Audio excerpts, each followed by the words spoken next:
United States of America and to the republic for which it stands, one nation, under God, indivisible, with liberty and justice for all.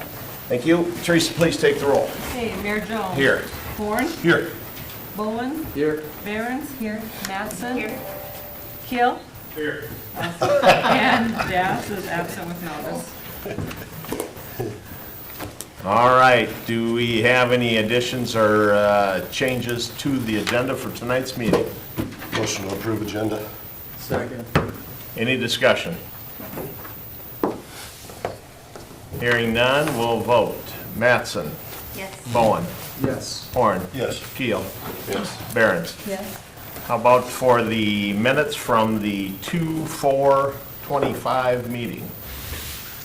Make a motion to approve minutes from 2/4, sorry. Second. Any discussion? Hearing none, we'll vote. Behrens. Yes. Keel. Yes. Horn. Yes. Bowen. Yes. Mattson. Yes. Bills that have been submitted, any action from the council? Motion to approve bills submitted for payment. Second. Any discussion?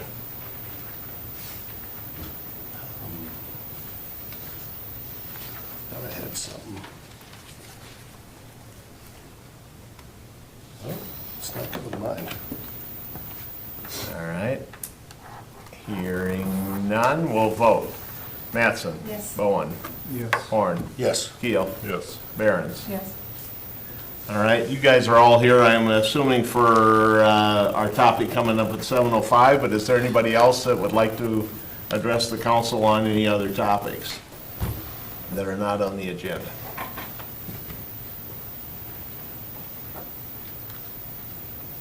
All right. We'll move down to applications, agreements, hearings, resolutions. First up, special event permit for downtown Hartford for the farmers market. Welcome, Callie. Good evening, thank you. You guys have the information in front of you.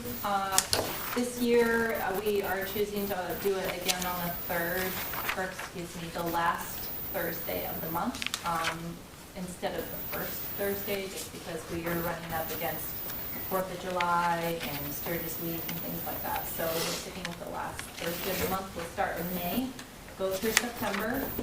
And there's just, it'll be just the same as last year, where we're asking for street closure from Second all the way down to Men's, and then also on First Street to the east there. And it's open container, we're asking for just in that area on the street and sidewalk. And you'll notice that the street closure is from 3 until 9 o'clock, and that's to allow time for our vendors for us and the vendors to set up and tear down. However, the event will actually, we shortened it just slightly. It will go from 5 till 8 p.m. instead of 8:30, just because by 8 p.m. most people are done shopping and vendors are starting to tear down anyway. So we decided to just shorten it up a little bit. So that's pretty much the gist of it.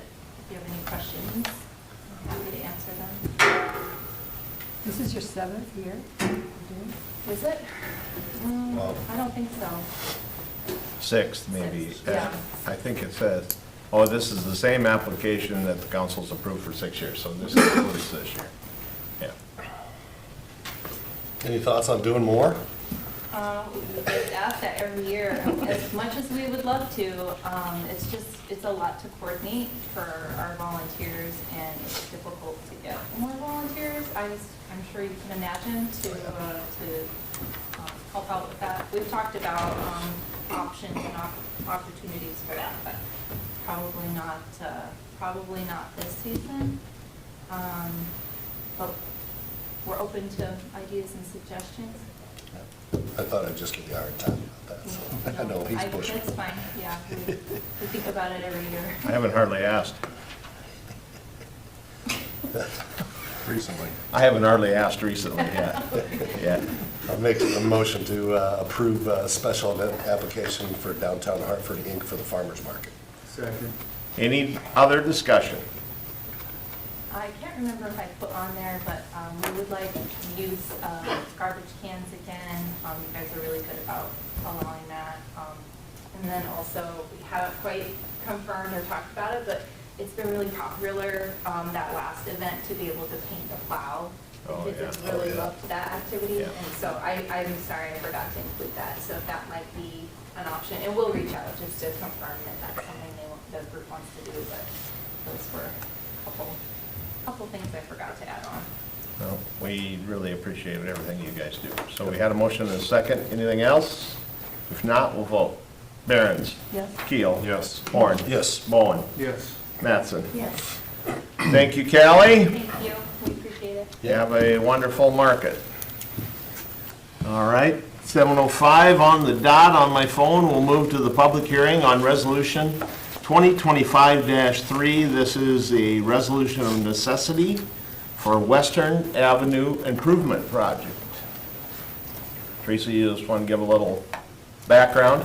Yep, so, as everybody in here knows, the city is going to do an improvement project on Western Avenue. Basically, it runs from Diamond Trail north up to a little bit past Mickelson Road there.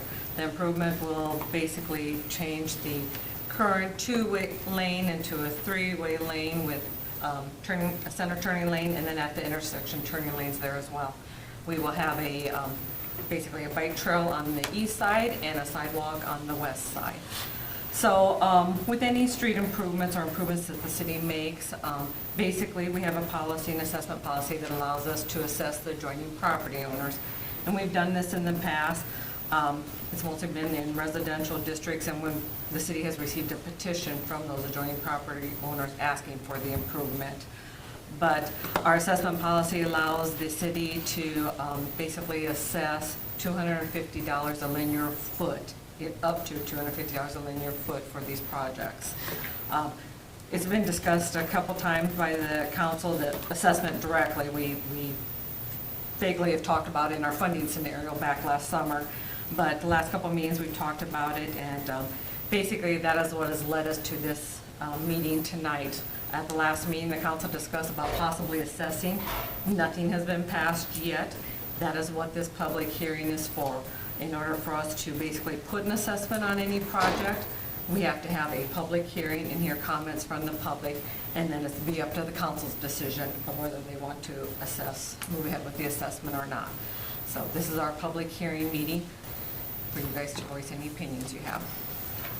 All right, so anybody that would like to speak, all I'd ask, since there's so many, if we're going to have the same information, I'd like to limit that if we possibly can, but if some of you want to get up and give us your comments, we'd sure appreciate it. Say who you are, Lene, so they got it for the minutes, will you? I am Lene Rodinius. I own Taminato and Tire, and I am here representing Rodinius Properties, which is the land that my business sits on. Okay. First, I would like to say that Western Avenue is a unique avenue that connects, of course, the bridge and a state highway, which is kind of the main thoroughfare that everyone seems to travel on. And I understand that in most cases, a petition is circulated for road improvements. Not always, I understand that. However, Western Avenue is a perfectly functioning road, which the city decided to improve during the bridge construction for cost-saving reasons. I understand that as well. This project has been discussed for over 2 years, in which at no time any discussion of assessments to property owners was brought up. I was asked if the project is a need or a want to businesses and landowners. My answer was, it's not a need, okay? It's necessarily a want. Improvements to the road, I feel, should be made for safety reasons. Turning lanes would be huge improvements due to the current traffic flow. The safety of the city, I feel, is the responsibility of the city, not necessarily the landowners. Because I have witnessed, that in certain circumstances, I'm coming back from the bank or something like that, and there are cars sitting at Ace, sitting at Dairy Queen, sitting at the church. waiting to turn in, and I think to myself, what if somebody isn't paying attention? It is a very highly trafficked road. So, there's approximately 276,000 vehicles that travel that main thoroughfare annually. And it's traveled by the entire city of Hartford, okay? So where do you stop with your assessments? Central States and other businesses that have goods delivered to them by semis have to enter that Western Avenue corridor due to the fact that they can't get off other than exit 387, okay? Can't get off at Buffalo Ridge. There's restrictions for semis there. And I don't know if everybody knows that or not. So where do you stop? Do you assess Central States? Do you assess Sunshine because they have trucks delivering goods there all the time? I'm just trying to bring some things to the forefront that you should understand or at least be aware of. This project, certain council members feel that it will increase my business, and I am speaking for myself. I feel that a turning lane, curb, gutter, sewer, and a sidewalk isn't going to be a reason for people to visit my facility. I provide a service, okay? If you don't need my service, you're not gonna come into my business. I also believe that my business will not be worth another $50,000 if I go to sell it, okay?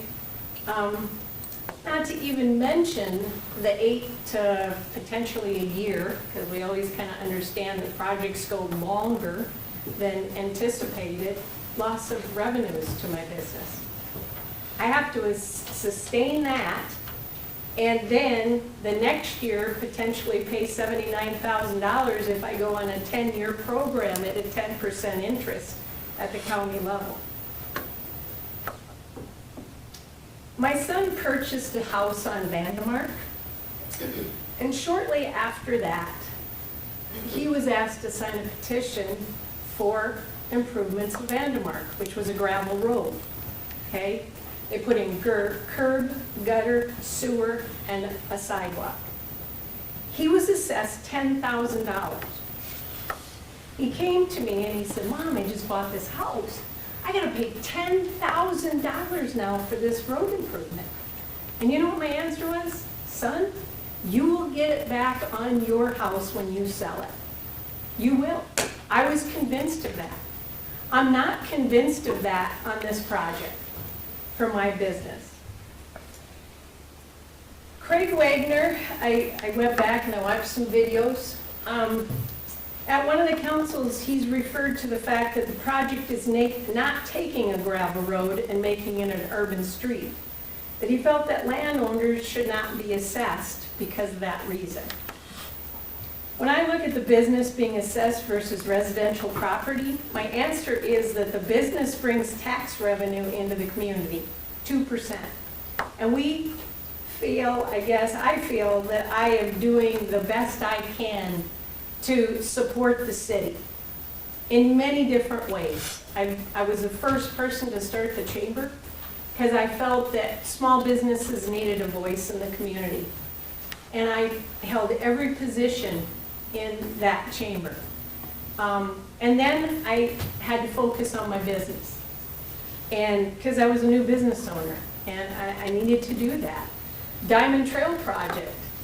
I was instrumental in helping making that happen because I knew that we needed the tax revenues in that district in the commercial area that the city was trying to build. I understand how important that is.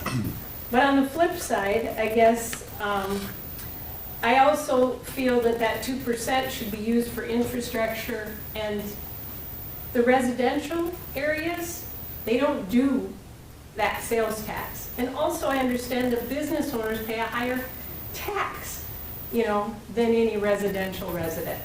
So there's many different reasons that can substantiate the difference between a project on Western Avenue and a residential street. Back in May, Teresa Seidel, which makes the recommendations for assessments to the property, recommended that no assessments be made due to the unique circumstances on the road improvement. I completely agree with Teresa and Craig. I would like to know why the city council decided to go against the recommendation of Teresa to assess the landowners, since the project was initially estimated with no assessments. I've heard a lot about fairness in my discussions with a few of the council members that I reached out to. I understand that there are two jurisdictions working together, state and city, which makes this very unique. And you're setting a precedent. But when I heard that the American, the BP, and the new church would be assessed nothing, I don't believe that's fair. And especially when the BP, one of the largest attractions of traffic on Western Avenue, had no assessments, I was angry. My hope is that you will reconsider your position and make a motion not to assess landowners for this very unique project. Is there any questions that you have for me? Any questions for Lynette? Well, when we talked, you shared, because of the kind of business you had a count of how many vehicles. You have the count of the road. Yes. And then a count of how many vehicles are coming to you. Yep. I have 3,300 cars a year visit my facility. That is my car count. I keep track of my car count for average tickets. And it's 3,300. And you said, I'm sorry to interrupt you. 276,000 approximately. I got a number from Teresa today on the last count that you guys gathered, and that was a week that snippet was, and I took that and annualized it over 52 weeks. Do you remember when that was, Greg? We've got a lot of them up there, and they've all been that high count. Yeah. I could look it up on my computer, but I'm sure that's accurate, if not maybe. Someone asked me that today, and I knew I could find them, but I didn't have my computer at the time set up, but I know we have that information, so. Yeah, I watched the videos. I saw some struggle. I saw some indecisiveness, and I thought, you know what, I'm gonna bring some numbers, some facts, so that you guys have information to make an educated decision, which all the landowners are looking for. So, That's why this process is set up the way it is, to have a hearing like this. yes. Because this gives you guys an opportunity. But I can tell you, I'm rolling up to 3 years as mayor, and I don't know how many hearings we've had when we've actually even had anybody come and show up. So maybe we need to start doing this more often, we'll get a bigger crowd. Wait, I shouldn't have said that. I didn't mean it. I didn't mean it. Bad choice of it. Questions for me? All right, thank you. Thank you, we appreciate it. Yep. You bet. Anyone else? Promise to be shorter. Marlon Bergerson with St. George Parish. Yep. So a couple of things, Lene's touched on many of them. The parish has kind of reacted only after it got the assessment notice. So some of what we were doing is trying to gather information.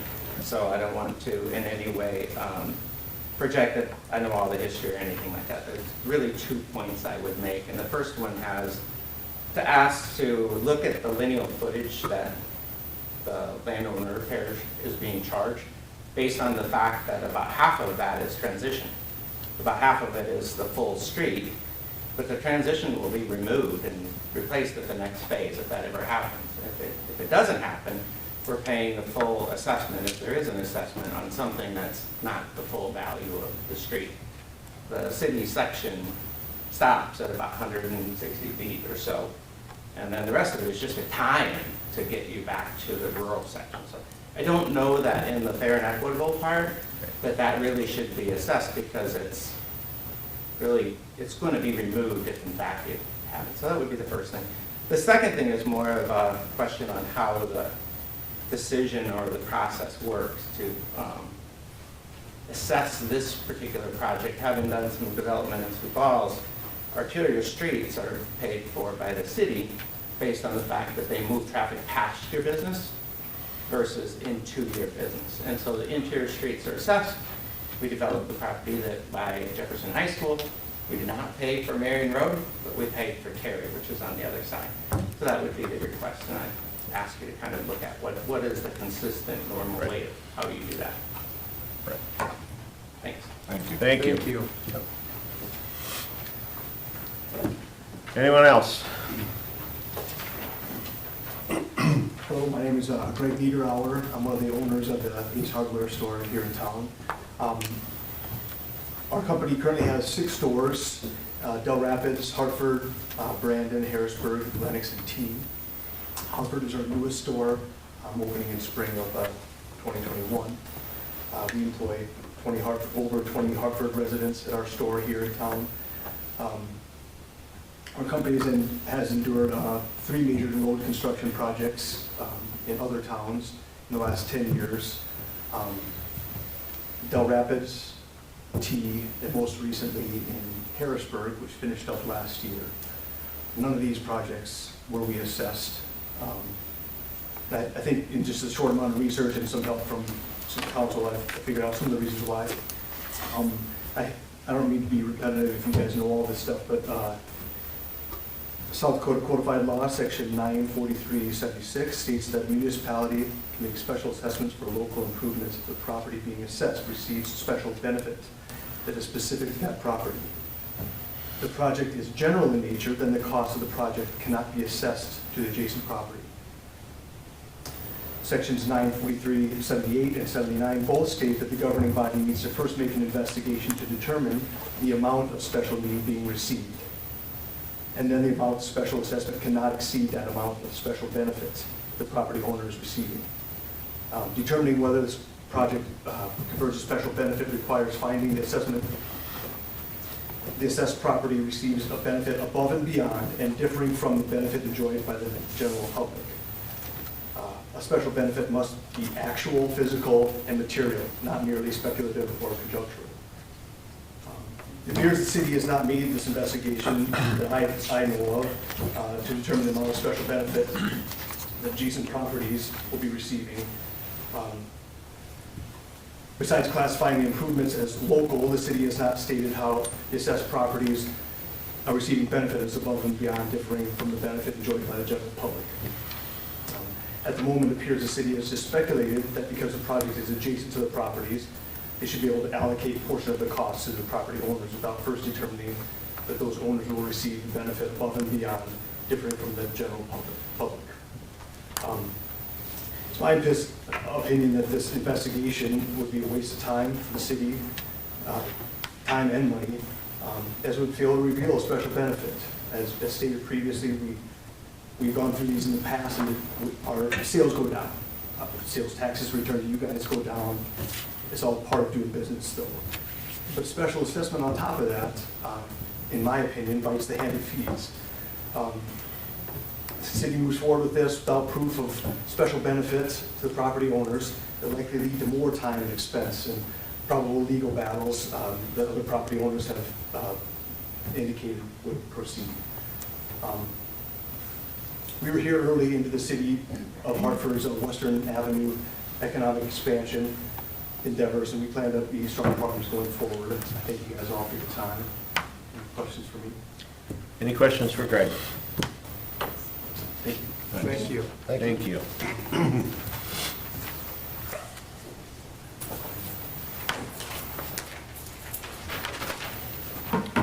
Good evening. Most of you all know me. I'm Benjamin Parker. Those that don't, I'm a big thorn in the city's backside. That's not true. My question straight out is, why is this assessment coming up? Why does the city feel the need to assess these landowners? It has nothing to do with me. My business is right there. My business is right next door. I don't care what happens out on Western Avenue outside of the fact that these fine folks here, I support. And why should they be assessed for the city's lack of planning?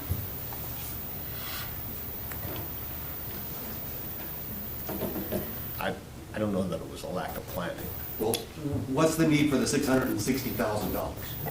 Or $694,000 to be precise? Well, I'm going to unfortunately play my mayor card and say we're going to have one of the council people ask, because I neither made the motion or the second. There were 4 of you fine folks up there. Yeah, well, go ahead. I was just gonna say, it's an ordinance, and that's why it got brought up. Which one of us isn't fine?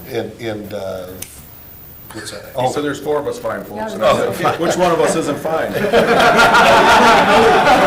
Oh, whoa.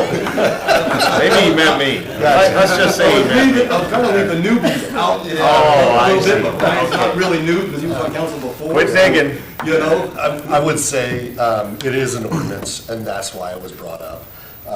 I think this council takes full responsibility for this not being brought up sooner. So, or does this have to do with the fact that the city now needs the additional funds to complete the project? because No. I don't think that's the case at all. We didn't budget for the additional funds. Yeah, we didn't budget for it, so, So Ben, and then you and I talked a little bit on this, and I think there is a further question here, right, and you guys will know very clearly where I stand on this issue. I made the wrong motion, in my opinion, last Tuesday, and hopefully I'm gonna make up for that, but I think the further question is, should it have been brought up 2 years ago or a year ago, right? Correct. Should it have been brought up then? Correct.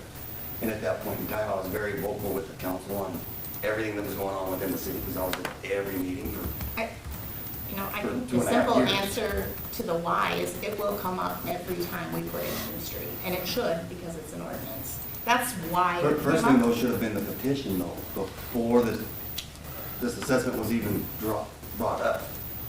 yeah, That's that's, the petition of the businesses, you know, on whether or not. I'm trying to remember the petition laws, Teresa, maybe you can remind me, but I think it's, you know, if it was like Vandemark, you can pull a petition. Right. Obviously, 50%, I think, above gets it.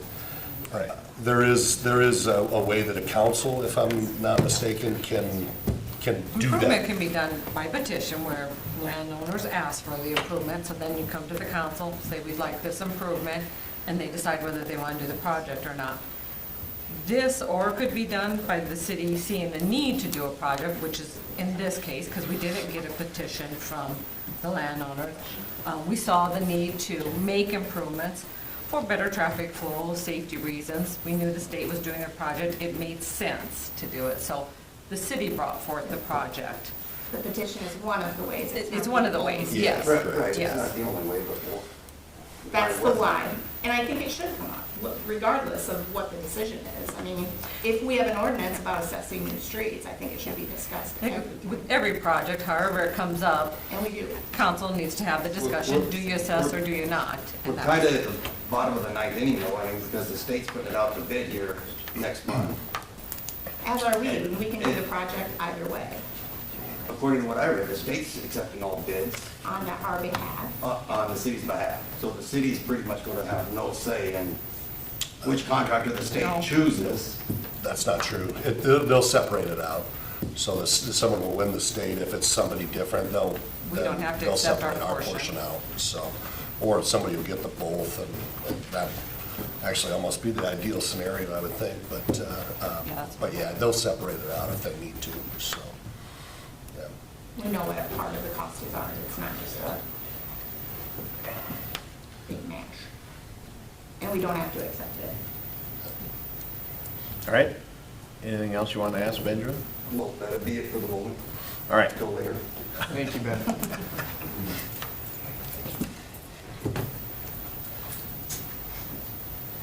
All right, different angle. I'm a renter, right? So I'm James Plus, right? Okay. Getting back to really the equitable position for this public benefit versus private cost, that's really what it's gonna come down to. If we have 270,000 cars, and I'm not gonna read this whole thing, it's gonna take me a while to read it, but if we have 270,000 cars, my business has 100 fixed fee clients that we do work for every month. Because it has a turn lane, it's not gonna matter, because my clients are all over the country. right? My clients are not in Hartford, South Dakota. My clients are all over the place. They don't care if I got a turn lane. I don't think, 43,000, is that what it said? So, will we get 43, well, my third of the building, right? So 12,000 roughly, or whatever it is. Am I gonna get that kind of benefit from the 270,000 cars going through there? Probably not. The main entrance to the city, it's helping everybody in the city. Distribution trucks for Napa, every business in town, really. I'm a little nervous, I shouldn't get nervous talking. I pretty much know everybody in the city. So, I go Good to see back you, to James. the- Good to see you. Yeah. We go back to the facts, the public benefit. I think it's Ryan that's making me nervous. So, get back to that. Road slated for construction services, I better get to this. Main entrance and exit to Hartford, it's a well-primary thoroughfare through the city, directly linking the interstate to Highway 38. We know right now it's the busiest street in town. It is not servicing the roughly 8 businesses. I know there's some open lot owners and stuff there too. But as a person that actually owned a lot on that street and then sold it, if I still own that lot, would my lot have sold for more money? No. The way it would work is, right now, if this went through, somebody would come in and they would say, James, you own the lot by the substation. I'd say yes. They would say, okay, we know there's a special assessment on there, and they would reduce my land value by that assessment to buy that, knowing that they have that cost coming up. So the thought that I'm gonna have some special miraculous additional income for valuation change isn't really gonna happen there, because it was a main thoroughfare that was 270,000 cars anyway. I lived on Main Street when we were assessed that. That, yes, I agree. I mean, water, sewer, curb, gutter, when they said all of it. My 2 sump pumps went dry because we didn't have the ditches anymore. Anybody who lived here during that time, it was a huge plus for the residential people on that street. I don't think you're gonna get I think it's an inequitable cost that you're laying on a few businesses for those 270,000 cars. Lene has 3,300 cars come through her business every year. The average car count is right in that $5,000 car range, right? So she has 1 week out of 52, right? I have, out of 270,000 cars, I have 300 personal tax returns, I have 100 fixed fee clients, I have 400 cars that technically could use that space. This makes no sense. This is for the city, this isn't for James Bus, this wasn't for Bus CPA. My neighbor in between is gonna have a hell of a time staying open in the first place without having an increase in her rent. Dairy Queen just opened, you know, I don't think any more people are going to die and use the Funeral home. I know, or I keep calling it a nursing home, I don't know why. I can't get that out of my. James talked to me today and he called it a nursing home, and I thought, when did we get one of those? It's a little late. I'm trying to figure out when we got one. Right, but, you know, it's easy to take care of the people here, they're not going anywhere. You don't have to worry about trying to escape, right? But We nobody- hope. We're not gonna have an increase in that. The person that's making out on this is the truck stop that has no, they're getting these cars in and out off the interstate. There's no sign I can put on the road where somebody's gonna go, hey, Bus CPA, I think I'll pull in and have my taxes done. You know, this stuff doesn't make sense. It does not make sense.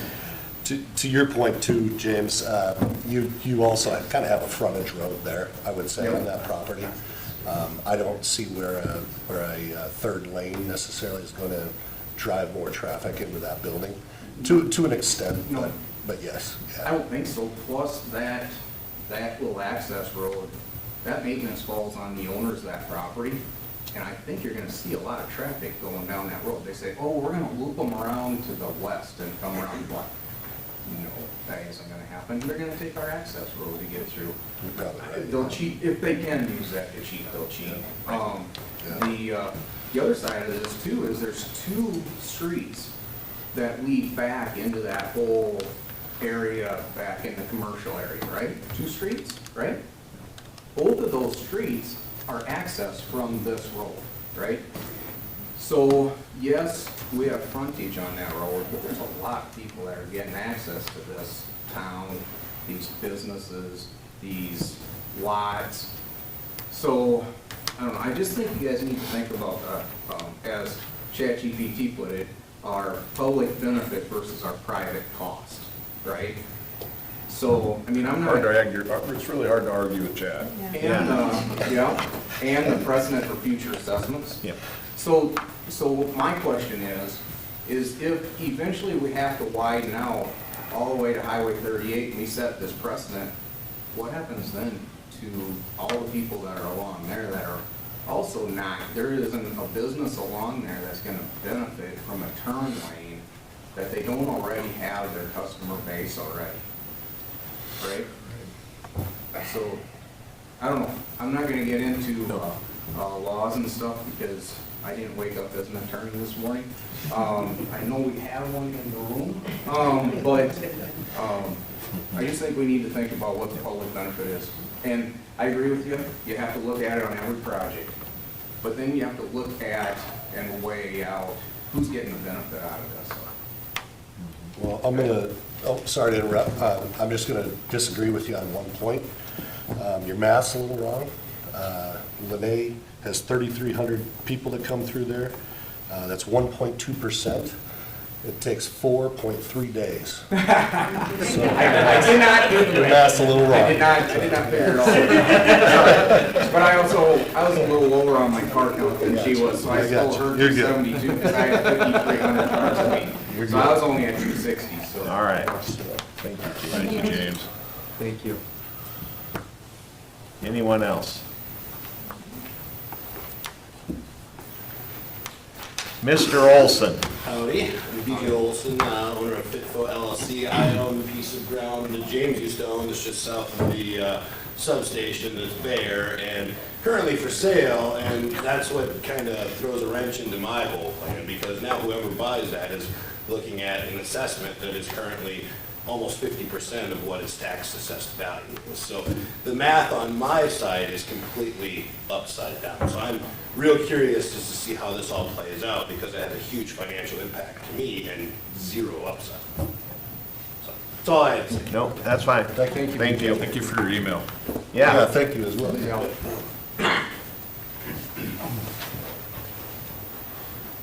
Hello. Most of you don't know who I am. My name is Kelly Norton. I'm the only individual on that list that is a private home. It makes zero benefit to me to assess this to me. My house is on the corner of Jennifer Drive and Western Avenue. The 37 feet, I think is what it says, is not my entire property. So what good is it going to do? I'm assuming that's where the road's going to widen and expand or reduce down, depending on which direction you're going. So it's not going to increase my property value. If anything, it's going to take away some of my property value, because it's going to take away some of my property by the sounds of it. You said sidewalk on the west side? To go where? Yeah, I see. So I was gonna point out, so her and then Bossman has right to the south of her property. Right. Correct. Corner. There will not be any sidewalk on that portion, because like you said, it's a sidewalk Yeah, to to go nowhere. where? And we got. And that's it's- a natural waterway. and- Right, and her property, so she's at the very northern end, so it's that transition area, yeah. You're not gonna get the benefit of the curb and gutter and the sidewalk, so. When that I is- bought my property, which is really from 5 years ago this year, I was told about 5 years I would have city sewer, curb and gutter, all of the above.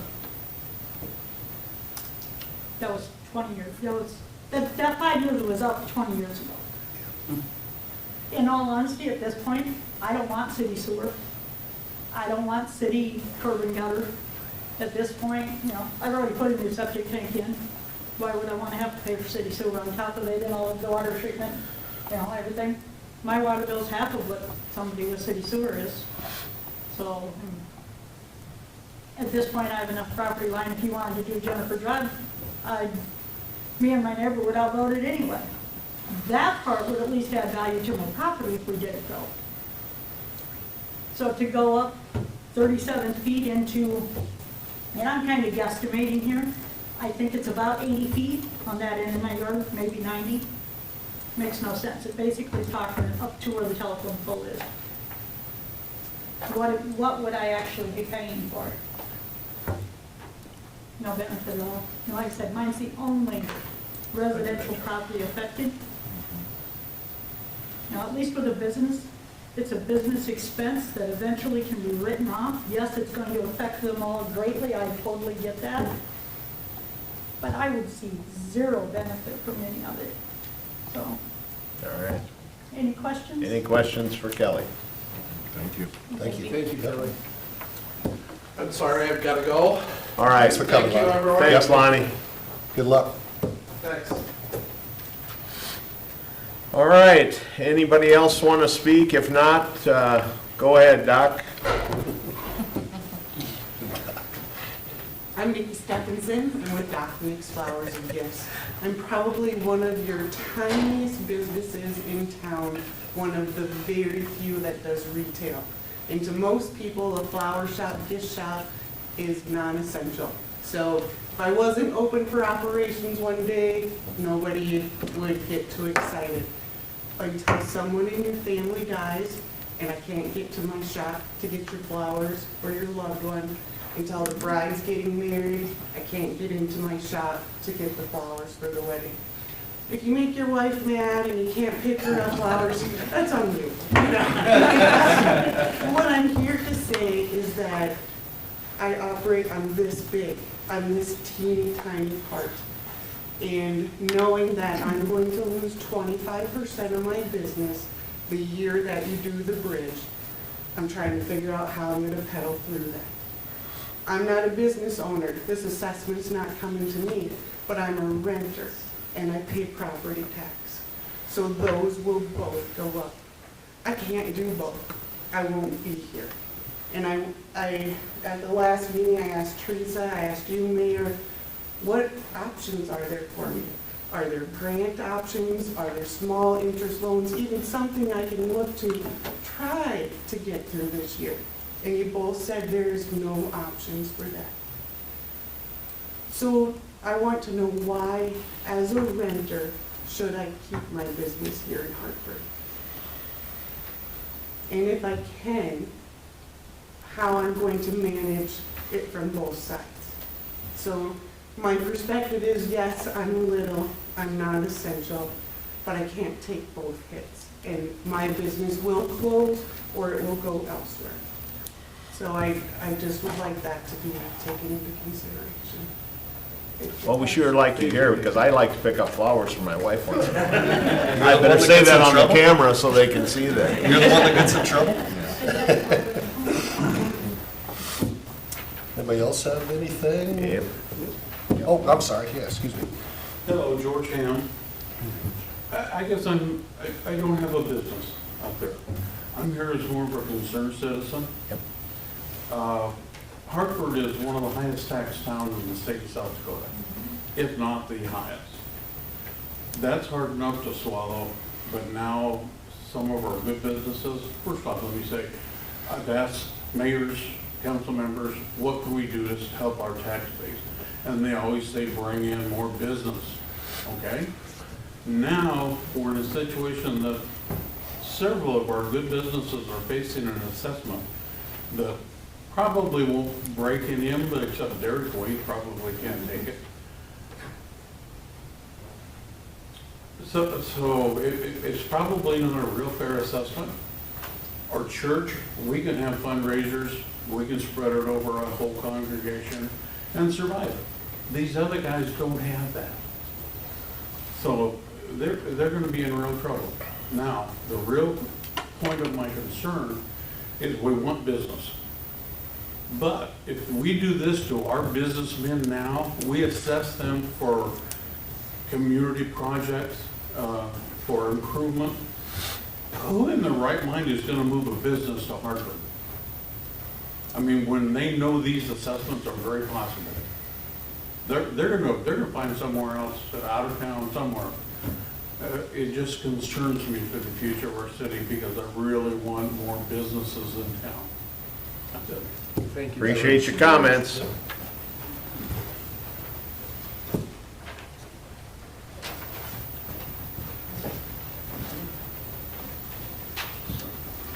Hello, I'm Lynn Grocott, owner of Grocott Properties, and have my tenants here, and they gave out good reasons of why not to have this assessment and the impact it would have for them. Also, for everyone else that spoke, I'd like to pretty much just say ditto, maybe except for James, well, okay. Wow, that's good. But I surely hope that you reconsider what you're planning on doing there, because it is going to be devastating to the businesses along there. And like George said, it really sends a message to anybody who's thinking of coming to Hartford to start a business. If you're not going to be a business-friendly community, and you want to be a bedroom community, you had this fight 8 years ago, and you know the ruckus that started in the town here. Yep.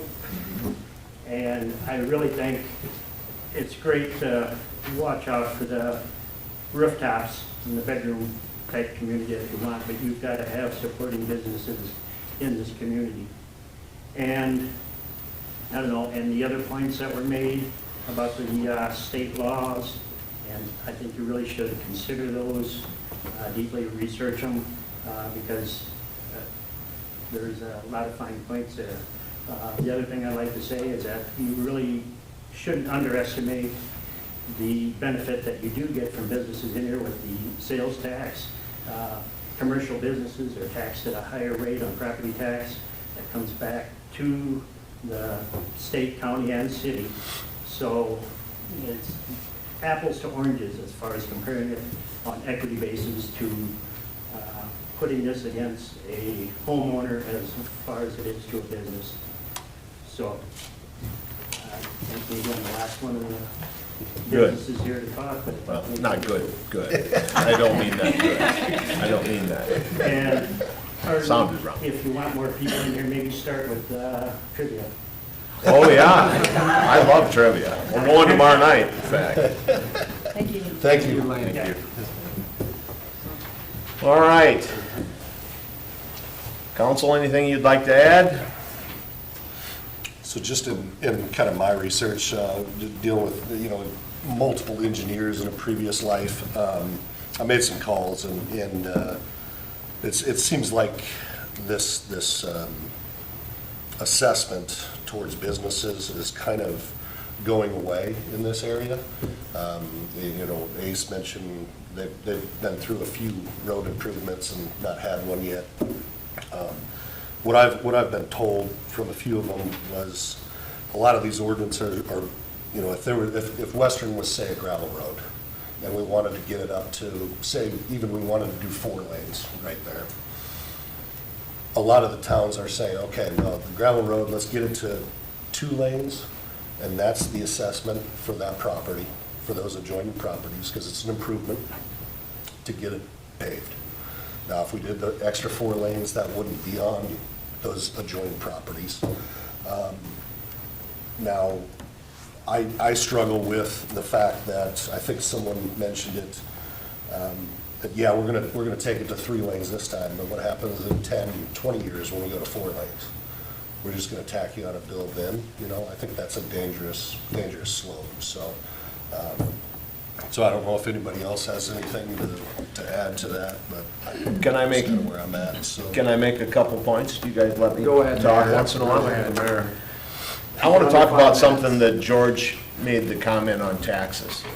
Hartford gets a terrible rub that we have the highest price tax. You got to remember, there's more people than the city got their fingers in that pot. county taxes at a certain rate, the school tax, and our school taxes are not by no means the cheapest around here. Our mill levy on the city standpoint goes down. The reason the taxes go up is because the assessment of the properties continues to go up.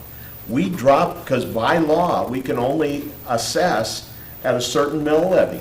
So our mill levy rate drops, but the reason your taxes go up is because the value of your property went up. Now, as a city councilman and as mayor, I'd love to be able to control that. Guess what? If I want to sell my house, it's a great deal, because you're going to get that advantage for having that higher assessment.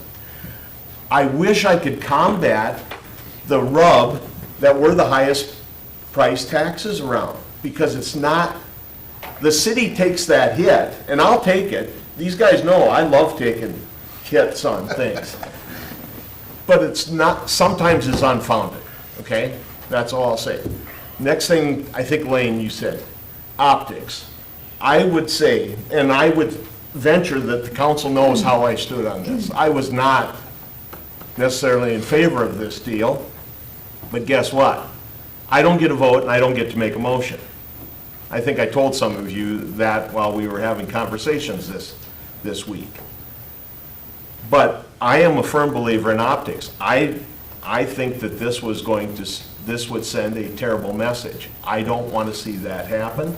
But again, as mayor, I'm wrangling and I'm keeping the railroad on the track. I don't get a vote and I don't get to make a motion. But I do feel that the council, I would venture, knew how I felt the last time when we had this discussion. I'll stop right there. Not to kick a dead horse on that mill levy, though, ours is what, 5.3%? I'm sorry to put you on the spot. Yeah. It's in the fives. Right there, yeah. Sorry, it's in the Down the fives. last 2 years. But what was that 10, 15 years ago? 5.29. 5.29. Yeah, it's like great. 10, 15 years ago it was in the eights, right? Yep. Yeah. So- It was 10 prior to It's that. come Hard down. to say, some was Yeah, almost close to quite a bit. 11 when very highest it Yeah. was. And I mean- we've either stayed the same or moved down in our levy. That's my pitch, George. I've given that a few times, as you can tell. I've given that pitch a few times. And you know, you're probably right, Yeah, because I know we pay for an awful lot of stuff. yes, But yeah. still, the point is will other businesses come? Oh, I 100% agree with what you're saying. I'm not arguing your point. I'm just saying that there's, what's the big word somebody used? Extenuating circumstances. How's that sound? I'm going to comment on this. Public input is huge, and I'm probably the newest member, well, outside of Lisa, I'm the newest member on the council, still trying to figure this thing out. And there's very few times where we actually get public input. And I've talked to a number of people, I've got a number of emails, I've reached out to people that have, as I say, they have a lot more history of the city than what I do. And after hearing just some of the testimonies, I know there's many people here who didn't speak. I think it would be very unwise for the council to move forward with an assessment on this. So I'm going to keep it short and sweet, which I rarely ever do. Rarely ever do. I rarely ever do, but I do want to say that. No, I'd echo your comment, Sean. I think, you know, some of us come with a background in infrastructure, most of us don't, let alone how the workings of the city financing happen. And so I know over the last few weeks, I've learned quite a bit about that I didn't know. And I also appreciated the communications that we had, because I do think there is some perspective, you know, that was brought to me that I didn't have when we had the discussion. So I do, as Sean said, I think that's why there's 2 readings, and that's why there's public input time, so we appreciate it. It's also an election year. Not for us. Not for you me. two. Sometimes it's okay to stir the pot. You know, we got to make sure that this town still has a heartbeat. We hear frequently we're doing a good job. And sometimes it's okay to hear where maybe there's a little area of improvement. And so it's good to see the public input. Yes. it just seemed, we'd be remiss to everybody else who paid an assessment if we didn't at least bring this to the forefront and discuss it, right? We had to discuss it. We couldn't just say, we're just going to pay for this without any public input, because we understand how that works with wastewater treatment facilities and other things. You know, people, we didn't get our chance to talk about that. We want to make sure everybody had their chance to talk about it, so. So with that, I'm going to make a motion to not approve Resolution 2025-3, Resolution for Necessity for Western Avenue Improvement Project. Second. Any discussion? So there's a couple double negatives in there, so. say our So votes by- is- Clarify that. So We yes, just let it die. so yes is going to be, We could have just let it we could, die. well, there's a motion on the table, so. You can rescind the, you can No, rescind. so by Aaron, voting, clean it up. so by voting to not approve, That's a You want a yes. yes? yes vote would not That would approve, not. no vote would be to stay put. Any other discussion? Any other comments? If not, we will vote. Mattson? Yes. Bowen? Yes. Horn? Yes. Keel? Yes. Barons? Yes. We're done. We are not assessing. There you go, guys.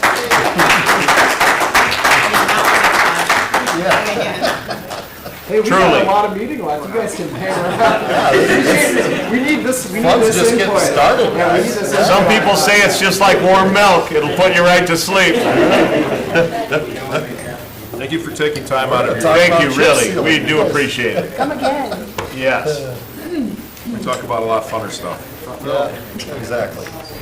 You're like a regular guy. Yeah, you are. You're kind of a regular. Hey, there's lots of. Boy, I wish I did. Good to see you. Thank you. Yeah, no problem. Thanks for coming. You bet. You don't have to come very hard. You can pull the petition, I won't.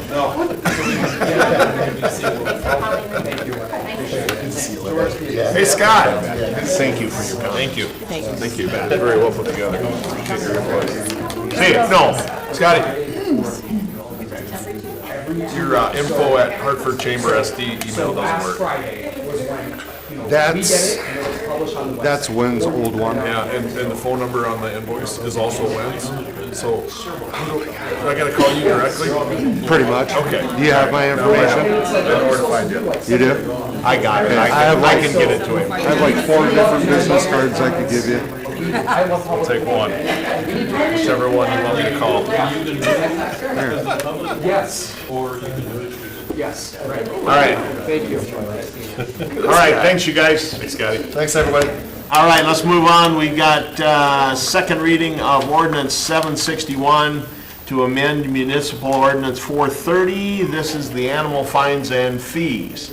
No change from first reading. Motion. Make a motion to approve the second reading of ordinance 761. Second. Any discussion? Benjamin, anything to add to this? Okay. It's worth a try. Thanks for asking. Okay, we'll vote. Barons? Yes. Keel? Yes. Horn? Yes. Bowen? Yes. Mattson? Yes. All right, next up, second reading of Ordinance 762, amendment to zoning districts. This is for the residential and residential high density. Again, I believe this one is also no changes from first reading. Correct. Motion to approve second reading of ordinance 762, amendment to zoning districts residential and residential high density as presented. Second. Any discussion? Hearing none, we'll vote. Mattson? Yes. Bowen? Yes. Sorry. Horn? Yes. Keel? Yes. Barons? Yes. All right, we will move down to reports. The Hartford Fire Chief, I see, is not on this month. His report is in the packet. Looks like they found a used Brand new Fire truck truck, there, huh? yeah. Who's brand new, huh? Yeah, that's a, That's a slick little roof to that thing there. Wow. Yeah. that tells you how much, I can't remember what that price was. Was it- $326,000. Yeah. That's it? That's before they outfitted. Wasn't that before they outfitted? Oh, no, that was just a request from That was us. a request. There's more other monies getting 700 and something, Just shy yeah. of 8. Yeah. All right, next up, most exciting part of the evening, engineers report. Michael, get on it. That's not accurate for tonight, is it? I was gonna say, I don't know if that's accurate. Yeah, I don't know if that's accurate tonight, yeah. So, before you start, so we were having ISG had some of their folks from their other locations in, and Michael wasn't there. So I maybe made a smart comment to the whole group about Michael. He comes walking around the corner and he says, I hear you were talking about me. Anyway, go ahead. Must be a small office. Yeah, but Should be a quick report for you tonight.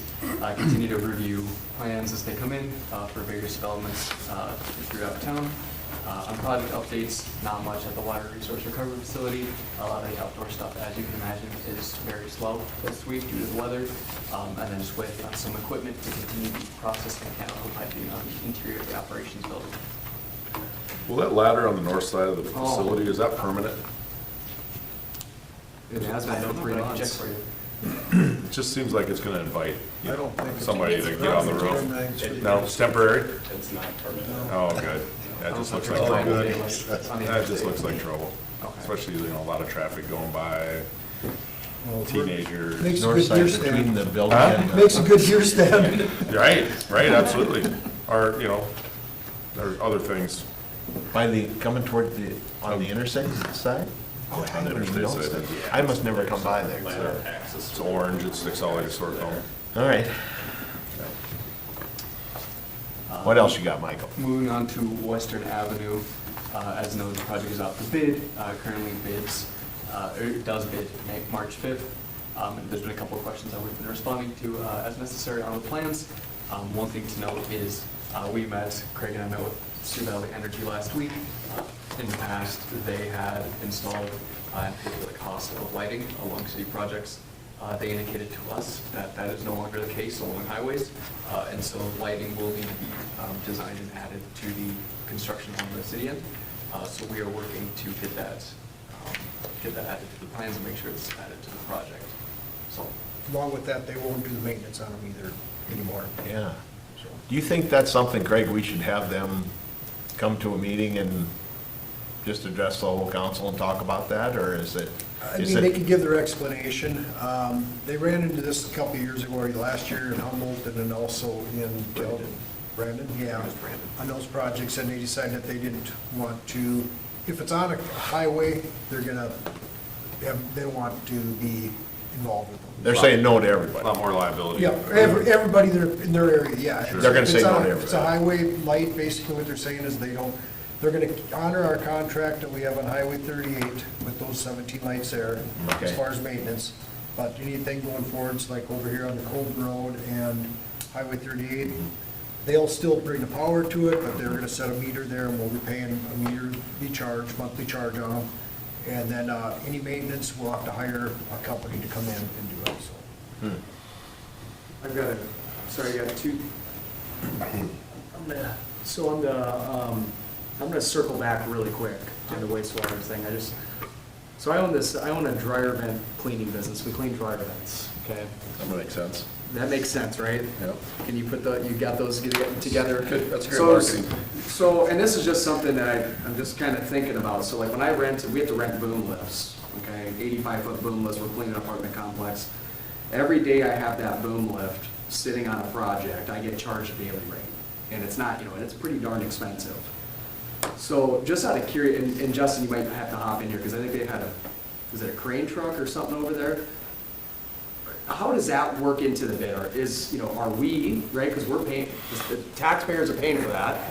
We got this truck sitting there, and I'm thinking, I know what my 85-foot boom lift costs per day. I wonder, what is the cost per day on that? Can you kind of walk me through how that works? Because it seems like it's been sitting out there and maybe not being used all the time. Rice Lake owns that. That's Okay. their own equipment. They might have rented a couple pieces out there, but it's all part of that contract bid.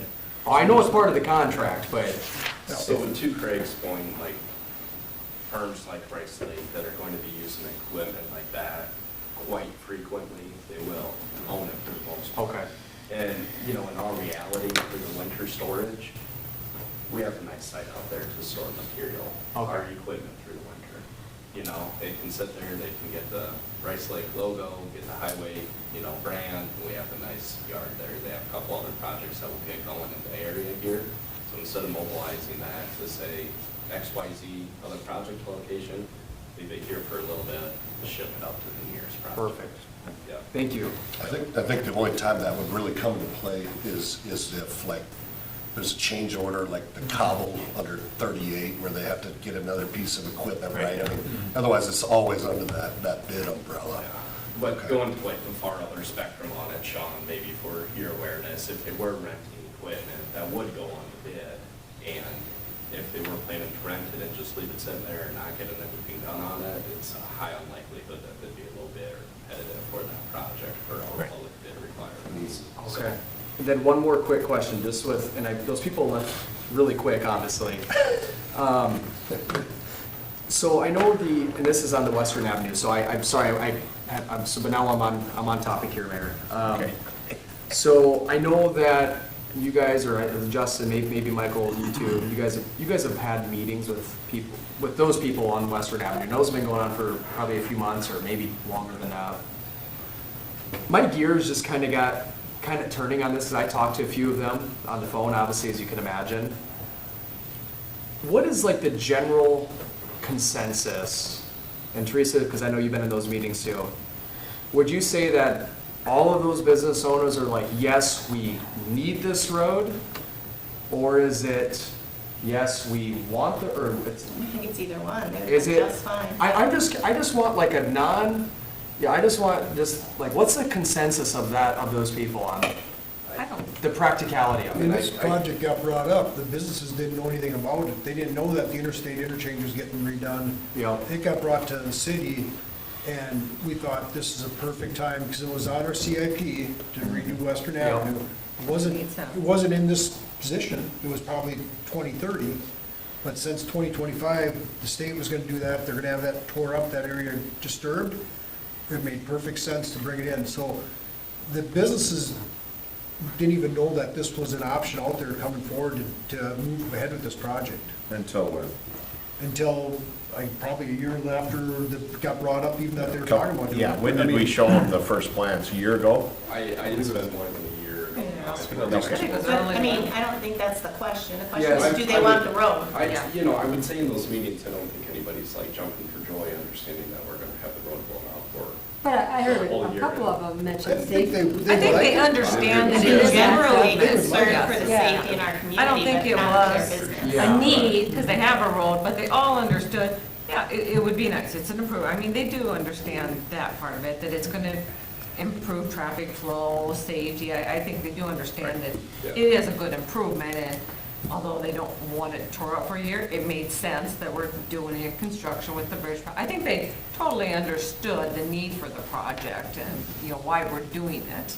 I think for any business owner, like a 40% drop in business, for some of them I don't think it'll even impact, but for some of them, I think it will. I think to some extent, yes. I mean, it's definitely. And it's not just that use it, I mean, that's the other, I was just kind of curious on if there's businesses in there that are like, yes, this is an absolute need because of, I guess it depends on your traffic. I never got that feeling from them. I do business with every one of them, I visit with them all the time, I can tell you not a single one of them is like, oh my God, this is the best thing since sliced bread that you're gonna do that. Yeah. Not a single one of them. Well, my first thought was Dairy Queen would benefit the most. You're gonna have a sidewalk, kids can go there on their bikes and then, you know what I mean? They take the frontage road though, just like we do with our golf course. I couldn't do that. I do the same, yep. I had to go down Western with my granddaughter and it was kind of scary. If you would've gave them a petition to pass, it wouldn't have got signed. Correct. I can tell you, if we'd have waited until they thought it was a good idea, we'd be 10 years behind where we should be. And it'd be even more expensive. In my opinion, if we'd have waited until all those businesses thought this was a good idea, we'd be 10 years behind where we need to be. No, it makes sense to do it, and they If not agree with that. I think It wasn't a it's need. the timing and everything is to our benefit. I mean, honestly, It's not gonna like- get any cheaper. Honestly, like, as a council member, am I excited about it? Well, no, it's like $5 million we gotta spend, I It's mean. gonna make the traffic by our But it makes sense. Plus, it takes 50% of our entrances in Hartford. Do we need it improved today? is the question. It was, the reason we're doing it today is because of the timing makes the bridge. It makes the most absolute It's on sense. our Because you're already improvement tearing plan. up. Absolutely. I mean, And to your point, Benjamin, we always calculated paying the full cost of the project. correct. We've always calculated paying the footing the full bill. I think Travis said it right, and I will say that when he said, we would be remiss in our duty if we didn't at least have this discussion. We had to have this discussion. I'm not saying the discussion is a bad thing, it's a good thing, because it brought a lot of the businesses in here and some private residents that Absolutely. weren't even affected by that area. I thought we heard great, You know, like myself. that's some of the best comments we've had for a long time. Well, This will That road is be, much this will be worse. watched by tens of people. You might get a couple hundred views. Tens of, Maybe dozens. all right, we were in the middle of Michael's report. Yeah. Oh, you done? You good? You good? Okay. Our force count's getting real expensive. I know it, but you can hear it running. Following the lighting update on Western Avenue, the Yeah. last thing I had is on the Parks Master Plan. So a draft existing conditions memorandum has been submitted to the city for review. Reviewed that last week with Claire, who's our LA and planner on the project. And then so city comments are being incorporated into that memorandum, and that finalized document will be provided on February 27th, which keeps us on schedule for the remainder of the project. So, Yep. I know we kind of jumped around. Any questions for me on any of the projects? Does anyone ever think of electrical first on a project instead of last? Just a question. The electrical engineers. Okay. Just a general question. We have been talking about some of the streetlights and working with these utility providers, you know, to the maximum extent. Sounds like this was a new transition, so dealing with it the best we can at this point. Everyone's looking to offload cost to someone else. When they brought it Yeah, up. 'cause It's they like, always pay for them. Yeah. I know, I just, I I mean, know it's- what's gonna happen. I know what's gonna happen. We're gonna have probably 3, 4, 500 grand. So this, it's a six, right now it's bid out at 6 million or 5.9. It's gonna come in under. It's, Yeah. it's, It never comes in under. Yes, it does. come in under. It'll come in Our under- last project came in under. Yeah, it'll- it should. I just want to encourage, and I'm starting to plant the seed now, if, you know, if this road project is approved, then we control the hell out of these change orders. We do our due diligence up front, so we're not getting, I don't want to, and I'm just saying this, I don't want Michael coming here saying we've got to, and I know some of these are unforeseen, so, but I'm, you know, I mean, you guys have heard me talk about change orders. We tried that on the water hate- plant, and you know how well it worked. I hate change orders. So let's mitigate that as much as possible, because I'm just, if I'm still on council, and we'll see if that, you know, I'm up for re-election this year. Go ahead, I know Travis, yeah. I got nothing to say here. Oh, okay, oh, it looks like you're getting ready to say it. Nope. I hate change orders, so let's mitigate them and do it right the first time, so we're not sitting here approving $300,000 or $400,000 or $500,000 in change orders. Well, Got it. What I heard there is you just gave Michael the out for those nights, so I guess when I come in, it's an indication on what's to come. But I will also just say too, you know, sometimes those change orders are just documentation points along the way too. So we may have change orders, but it's to document, hey, we had a change in this, and we're gonna do it now versus at the end of the project. Generally, I'm gonna get those in front of you guys sooner. That way, it's not like just trying to push everything to the end and take care of it at the end. So some of it may be unforeseen circumstances or whatever that is. The biggest thing I'm going to communicate to you guys is the communication through the process, right? So if we do have anything come up, we're going to let you guys know. That is in terms of the change order, providing the detail and the background behind that, and understand, you know, it's, some change orders are positive. Yeah, not every change order is an adder. Some are deducts. That's right. So I don't necessarily want to just say we won't do change orders, because if we really wanted to, we could just kind of hide all those to the end. Right. All right. Thank you. You good? Yep. Anything else, Michael? That's all. Any questions for Michael? If not, we'll move over to Craig. I was gonna touch on those lights, but we've already talked about those. The only other thing different in my report is on Friday night, I got a phone call from a gentleman on Fighter He had a water spot in his yard, so sent one of the guys over there. What's it? Kelly? Kelly, what did I say? Fighter. The other Not fighter. Kelly. The other fighter. Kelly, it was not Kelly. You should be catching you. So, anyway, Kelly, that same area we've had issues for the last 5 or so years. We were hoping it was gonna make it through this cold snap. It got, I checked it on Saturday, it was still just a little tiny flow, wasn't nothing to be concerned about. Sunday, same thing. Monday morning, I called from the homeowner at 5 o'clock saying that it broke loose. So the city only owns the mains. We don't own any service lines. That's per ordinance. So I informed him, actually I was on the phone with this gentleman Friday night, Saturday, Sunday, talking to him, making sure we had a game plan because he wanted to go out of town for a wrestling tournament. And wanted to make sure that if he left, that something went wrong, that we could get it taken care of. So they said we're on the phone with him quite a bit on Friday and Saturday night. Anyway, we had a game plan, but anyway, plan didn't work the way we were hoping. Still on Monday morning, we came in, he got a hold of the contractor to get it fixed. We shut the water down for him, went door to door, made sure everybody's aware that we're shutting them a block and a half off roughly in there, 2 blocks. And we worked it out when they finally got equipment there getting ready to get started. We shut the water down, contractor got it fixed. It's one of those, it's a 1-inch poly line. I believe it's probably only 80 to 100 PSI line that what they used back in the 70s and 80s. And we've had a lot of stuff brittle with them. It just, you bend it wrong, it snaps clean. So contractor struggled with it, kept breaking here and there. When they finally got a piece in there to hook together to make that connection, water's back on 9:30 that night, last night. Last night. And so we got everybody back on. There's a few people wondering what's going on. And I told the contractor, if we can't get something going pretty quick, we're just gonna have to shut this guy down. We're plugging this line and get the rest of our people back on with water. So I worked with them pretty diligent there for the last 2.5 hours with them that night, making sure we're still moving ahead of getting everything taken care of. I did inform the homeowner, because he did have insurance on, property insurance for this type of stuff, because of his neighbors had the same issues happening down their area. I told him to make sure that he contacted his insurance adjuster and asked him if we could just patch it for now to get by through the winter, dig it up in the spring, because I really didn't want to dig a street up in the frost or like that and try to make a connection and try to get everything back together.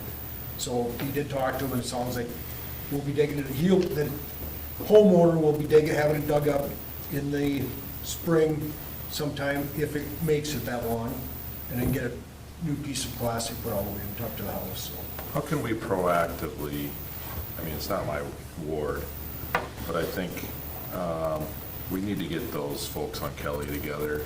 I had that on the CIP and it got bumped back. I know it did, but that doesn't mean we can't start having this discussion with them. We may think they know. In this case, he's, was aware enough that he had the insurance because of his neighbor. But I think it really needs to be spelled out, because we hear frequently we don't communicate well. How poor the infrastructure is under that street for them, and how we don't know important how it is. far up it goes. Right. That's the sad thing. We don't know, it could go all the way up to Second Street. Yeah. We don't know. Yeah. But this is a service line too. I was gonna It's say, not- it's a It's not a service city line. main that's bad.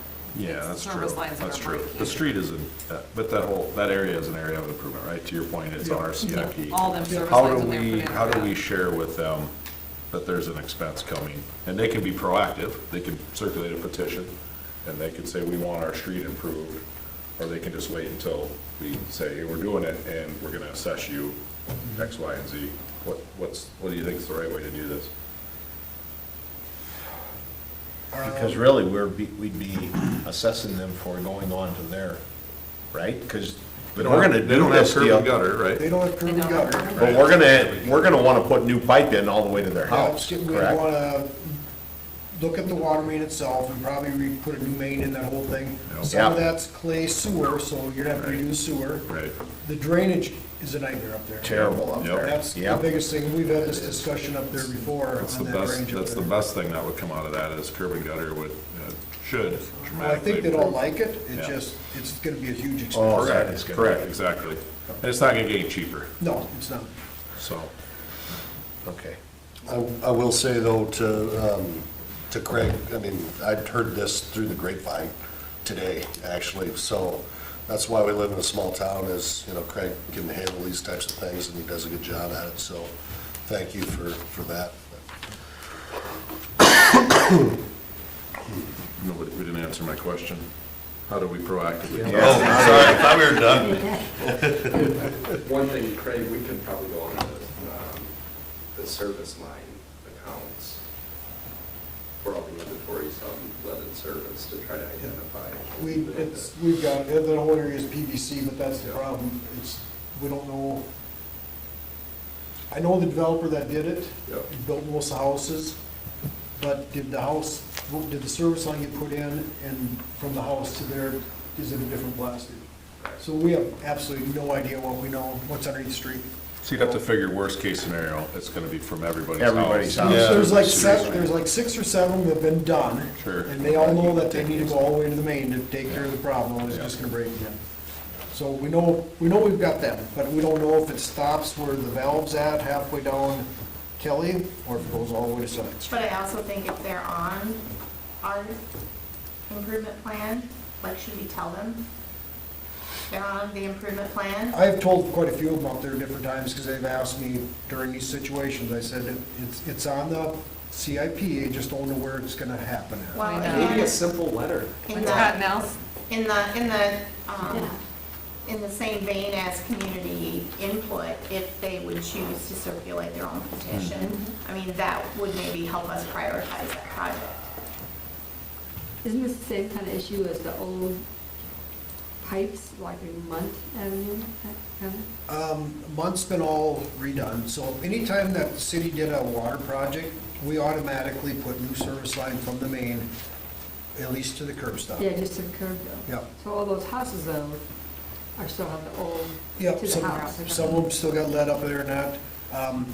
Part of years ago, there was kind of the council that said, we're gonna go to the curb stop with them. Yeah, well, we got a letter, I mean, so that might be, like you said, to the county people. I mean, we've had So- people sit here and say they didn't get a letter on wastewater treatment plant. Right, They all did. let me just wrap this all up in a nice little bowl for you, because Travis, you got a good point, where we'd let these people know.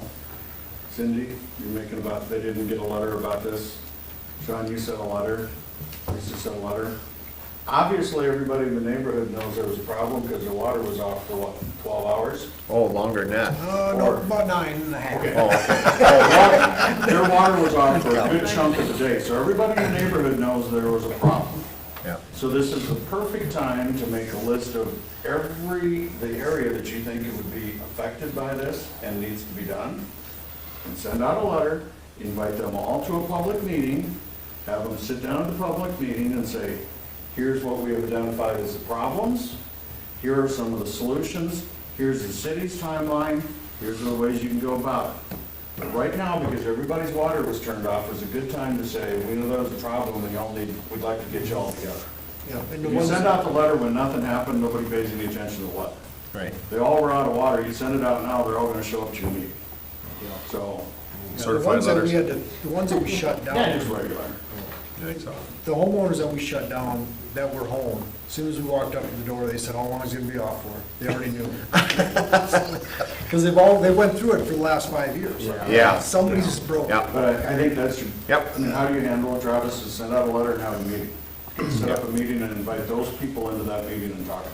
I think that's a great. Because to get that whole deal done right. It's boy, that's exactly the gonna- answer I was looking for, I was just wondering who was gonna give it to me. You're welcome. Tony. Jeez. Anything else, Craig, other than your new No, mower? that's all I had, just didn't bring up the mower. Thank you, Moore. They're on special in February. Yeah. So we have an action item for Craig for City Works for a new 72-inch mower. I'll make a motion to approve purchase of a 72-inch Hustler replacement mower. Second? Any discussion? What do we need it for? No, I'm just kidding. You know, Craig, I don't try and. If you notice in my report that the one that we have, we are gonna bring that out to the sewer plant, so we'll have a mower out there, so. That's the plan with it. Wait, is it even a Hustler? Help me understand with forks. It's flex forks. The front of them, if you don't put the flex forks up in there, let the front tires give a little bit, they ride really rough. So every one we got, we put flex I see. forks on. This is flex. Front end suspension and it's awesome, and it's a good idea, he puts it on. Yeah, convenience, sounds like. Is this to replace the mower? Yeah, I we're- always pick a bone with the equipment, I always do it, and so, but is this to replace? So we're taking a mower and putting it up at the wastewater treatment plant, and this. This one will be in the parks here Yep. through town and that stuff. Yeah. We do have an issue with the one of our 104s that we're gonna have to put a motor in that this year, so we're pricing that out, it's about $3,000, which is gonna have to come out of our park budget somewhere, so. Is it a Kawasaki or a Hustler? Well, the motors on most of these are Kawasaki's. Oh, okay, but Yep. the brand is a Hustler. Yep, it's Okay, I Hustler, was gonna say, which if I is said it what we- wrong, then Yep. pretend like I said it right. And that's what we've been running now for quite a Right. few years. We had a motion and a second, I believe, Gotcha. right? Yeah. Anything else? I would say we're in a budget surplus, sewer plant probably won't be mowing, so that's my last comments. All right. Hearing nothing else, we'll vote. Mattson? Yes. Bowen? No. Horn? Yes. Keel? Yes. Barrett? Yes. All right. I meant budget deficit, not surplus. I wasn't gonna point it out. Your vote That's reflected all I your got. If feelings. somebody has any other questions for me? Anybody got anything else for Craig? Good, thank you, Craig. Thanks for handling the water leak over the weekend. Next up, Karen? The report's in the packet. I don't really have anything to add unless anyone has any questions. Can we change the petition dates to like the summer? Okay. It's gonna be warm this weekend, dude. It's your time. There is a motion working through the House right now. Is it really, to change the petition dates? Did you see that? It was in the Municipal League's report. House Bill 1280 or 1180, and it regards changing the election dates to June 1st or November, to coincide with the state primary or with the federal election. Which would make it kind of, and the reason the Municipal League's behind this, because it's going to mess up all the cities with how they do their elections in the spring and terms and. Yeah, we're never in favor, like we've talked before, you Correct. know. We just put somebody on in May, now we're doing. Right. But if we don't put it, like, if it passes, we don't put on anybody till June, say, right away in August, we're trying to do budget with it, you know, Yeah. it'll be a whole new So- batch. So it does kind of mess with stuff a little bit. Anyway. Well, I just tried to do it yesterday and today, and I was like, I'm not going outside, so. It's pretty cold. Just have a party. Yeah, I've So already you're thought gonna about figure that out for party next and time. let them come to you. Yeah, I've already thought about that next time.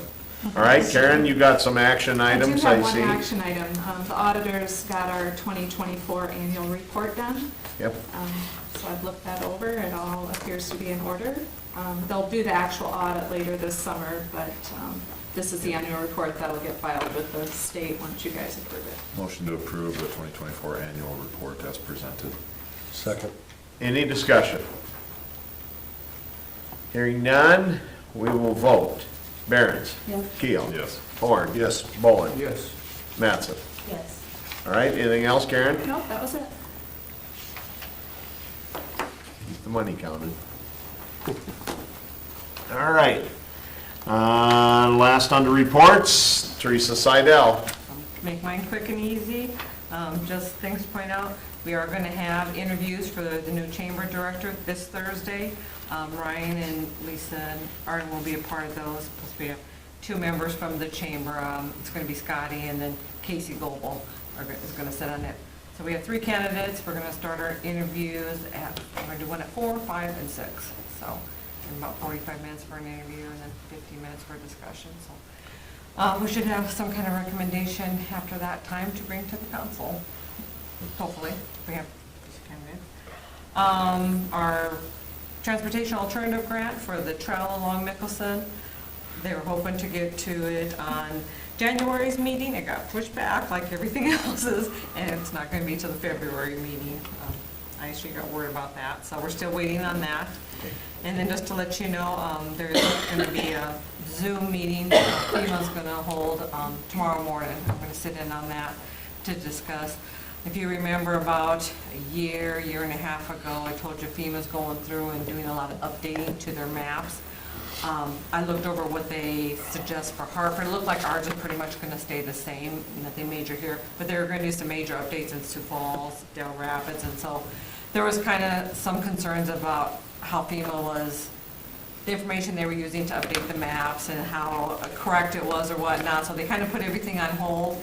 And now this meeting tomorrow is going to be for Minnehaha County and Lincoln County, just that our region here, just to discuss how they move forward with that process and how they address the concerns that were brought up the first time around. I got put in a floodplain when You I got lived put- on Fider. Oh, If my house flooded, the whole town was underwater. yeah. I was so mad. I tell you what, when FEMA Hartford never ever had a floodplain years ago, and then when FEMA came around, and I think it was 2006, and then just decided to put a floodplain, they came through Hartford, and I don't know what they used to determine where it'd be, but like you said, they had places flooding that would never flood, and vice versa, and we actually went through, if some of you remember, been on the council a long time and had the engineers, let's actually survey this and get some data, yeah, so, so I think there's kind of some. That's all the money that the city of Hartford saved that, I think all the money I paid in flood insurance, because I didn't own my house. How many years did you have it in the floodplain? I don't remember. It was probably I mean, I like 4 remember- or 5 years. Oh, yeah. We hired Stockwell Yes. to read. Zoe and Stockville. It was the and they had to go stupidest thing through. I ever. Yeah, we ended up. So we getting- got some pretty good data to back Yeah, ours, because. we got 'em all We got out, it all. right? Nobody got any refunds though. No. No, we got some, I mean, we do have a floodplain, there are some properties in it, but I think the data we have is pretty good. That's why I don't think there's maybe proposed changes for here, but I am gonna sit on that to get on it just to see if there's anything that will affect us, so. Better. Thank you. Yeah. All right, what else you got? That's all I got. Stockwell up the flagpole a few times about their 100 and 200-year flood events that were happening a couple times a year. Wow. All right, let's move on to old business. We have one item, open liquor license. This we discussed at the last meeting to move forward and approve an RFP for open liquor license that we have in Hartford. Yep, like I said, we discussed this at our last meeting, that we decided, let's go through a request for proposal, RFP process, put it out there, give everybody a chance to submit a proposal to the city, review those proposals, and decide if we want to give out the open liquor license. I do have the proposal in your packet for you guys to review. It pretty much is tailored of what we put out last go-around when we had the open license. My thought is, if approved tonight, we'll begin advertising. I'm thinking April 25th, I'm looking at having those proposals due to the city, giving staff about a week to look through them, make sure they got all the data and the information submitted that they're supposed to have. And then at the May 6th meeting, present them to the council for your review. I think a couple months having it out there, that gives whoever's interested in the license time to, submit their business plan, think about how they're gonna use it, and get a solid proposal to the city. So that's my So thought process. where do we advertise this? Just in our We'll advertise it, newspaper? Newspaper, the shopper that goes to all surrounding cities, put on our website. Last time when we talked about putting out the application, we can look at doing something on Killo, online, whatnot, online, so we can get Sioux Falls businesses possibly to look at it. Could the chamber put it in there? Yep, then that was on our list too. We thought if the chamber, HADF, they can throw it out there as well, so, trying to think of all the outlets we propose, so. I would, my only issue with this is the timeline. It's been unused for a number of years. We extended that deadline. I mean, we've been around this rigmarole. We've extended it to the current owners of it, which, and then, now we're sitting out there on this thing. Obviously these things are limited by state government regulations and those things. I don't have necessarily an issue with the checklist. I would have an issue with, like, to me, like, April seems like an eternity. So I would just. I was thinking it wasn't long enough. Okay. Yeah, and I appreciate any pushback on that. it just seems like it's a Well, because like, yeah. If somebody's coming, they're gonna have to do a lot of due diligence before they're gonna, this is just one piece, really. Yeah, look at their checklist, there's like 12 items or. Yeah. It does take a while to put a business plan together, though. Right. And- I and- that's what I was kind of thinking, Yeah, they'd have to have time sites for a and- business plan to put together. And get financing if needed. Yeah. I got a very technical question that would go along with this. Since May 6th is our organizational meeting, and this has started in this council year, would we discuss that before we changed council members? Yeah, well, that's a good. You hadn't thought about that, had you? Well, my question to the council is this, let's say you get 3 requests back. Nobody in town, we all know, all the businesses in town, has a need for a liquor license, so it's a new bill. What type of timeline are you gonna give the new recipient of that liquor license to be using it?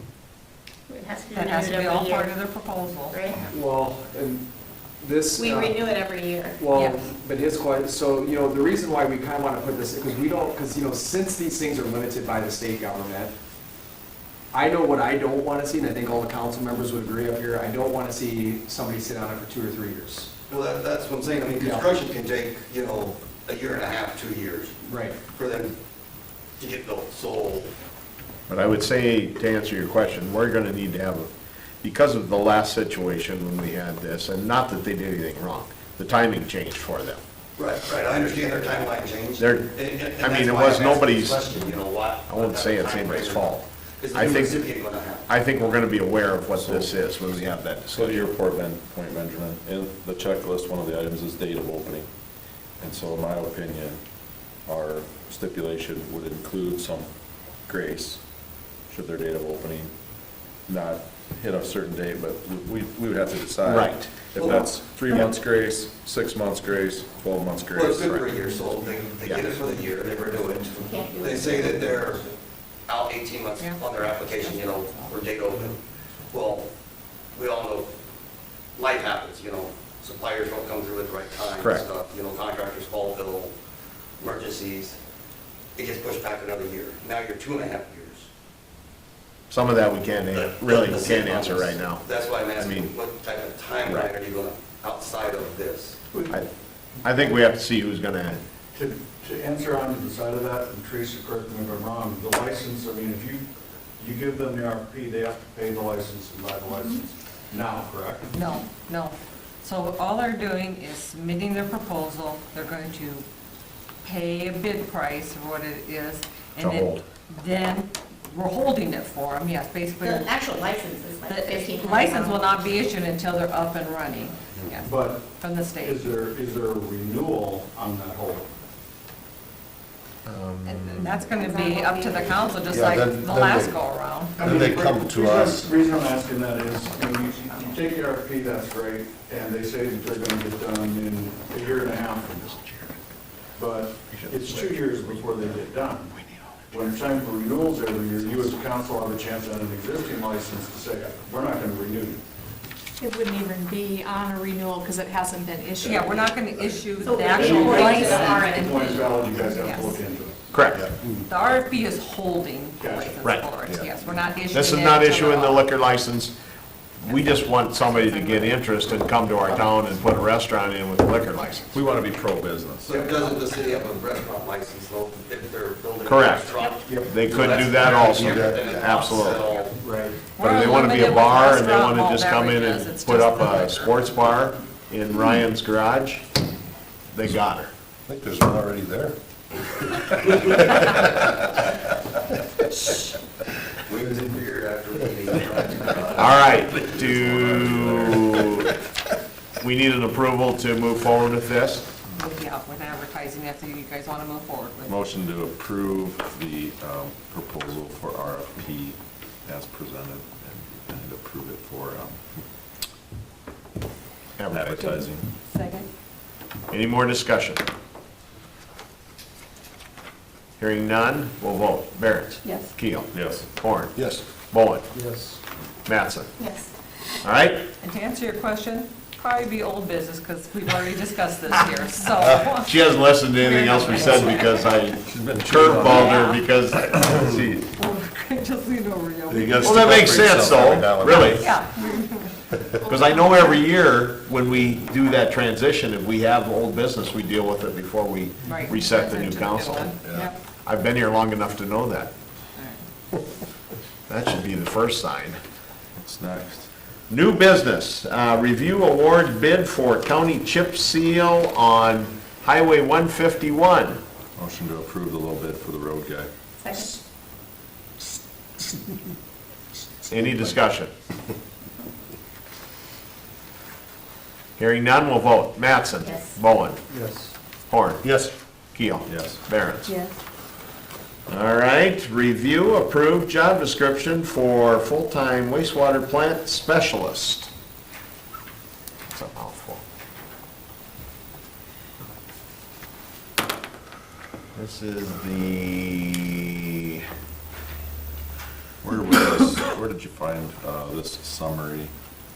South Dakota Water and Wastewater Association? So, for the, so basically, Justin sent me some from the Water Wastewater Association. I got 3 different cities that sent me their job descriptions for their mechanical plant operators. So kind of did a combination of what I thought we needed, had Craig review it, had ISG review it. We think it encompasses basically what we'd be looking for, what we would need for our plant. That salary is less than I was expecting. Yes, well, and we actually had a little bit higher, but we did lower it a little bit, because as Craig pointed out, say we do get somebody in who only has a Class 2 operator's license, and they have to work a couple of years under Craig or Jesse, once they get their Class 3, and to get, because you have to have, a certain license, you have to work so many years' experience under that license, so if they have to work a couple of years, obviously, we're not gonna give them top dollar until they get that certification. Well, no, that's why you have a range there. Yeah, so that's why it is such a big range. It says the high end, okay, It's 25 to 50, Sorry. isn't it, the range? 40, Yeah. 40, yeah. okay, yeah. 25 to 40, yeah. What did we, I thought it would be 50. Go ahead. does it say what we budgeted? It's like 75. I think we So we budgeted. budgeted way more than what this would be, because I was thinking maybe we would get somebody on by March or whatnot. We're probably not gonna get anybody in until May. And I was thinking on the higher end, if we did get somebody who was qualified or whatnot. So we have plenty in budgeted amounts to cover this year, and then obviously we'll budget for next year, knowing who we have and what we would be paying. I would say our best field of candidates is people that are already working at other towns. You gotta And we- steal from somewhere. We Absolutely. advertise this in the Municipal League and Water Wastewater Well, that's, Association.